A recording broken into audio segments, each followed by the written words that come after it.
8 March আন্তর্জাতিক নারী দিবস উপলক্ষে রাজধানীতে র্যালি ও সমাবেশ করেছে জাতীয়তাবাদী মহিলা দল।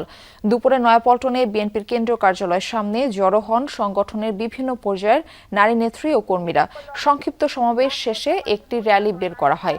গ্লিটারের টুইন লেমন ও অ্যান্টিব্যাকটেরিয়াল ফর্মুলা বাসনকে চকচকে জীবাণুমুক্ত করে আমাদের দেয় গ্লিটার গ্যারান্টি। র্যালিটি নয়াপল্টন ও আশপাশের সড়ক প্রদক্ষিণ করে। সমাবেশে বক্তারা বলেন, রাষ্ট্র ও সমাজের অগ্রগতিতে নারীরা গুরুত্বপূর্ণ ভূমিকা রাখলেও অনেক ক্ষেত্রেই তারা এখনও বঞ্চনার শিকার। তাই নারী অধিকার ও সমতা নিশ্চিতের পাশাপাশি সব পর্যায়ে নারীর অংশগ্রহণ বাড়ানোর দাবি জানান তারা। এ সময় জাতীয়তাবাদী মহিলা দলের সভানেত্রী আফরোজা আব্বাস বলেন, নারীদের যথাযথ মূল্যায়ন করা হলে দেশের উন্নয়ন আরও ত্বরান্বিত হবে।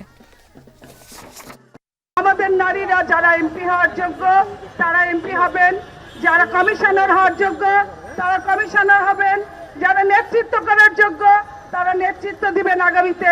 বাংলাদেশের প্রধানমন্ত্রী জনাব তারেক রহমান তিনি নারীদের এই ফ্যামিলি কার্ডের মাধ্যমে যে নারীদের জন্য শুভ সূচনা করেছেন তাকে আন্তরিকভাবে শ্রদ্ধা এবং সম্মান জানাচ্ছি।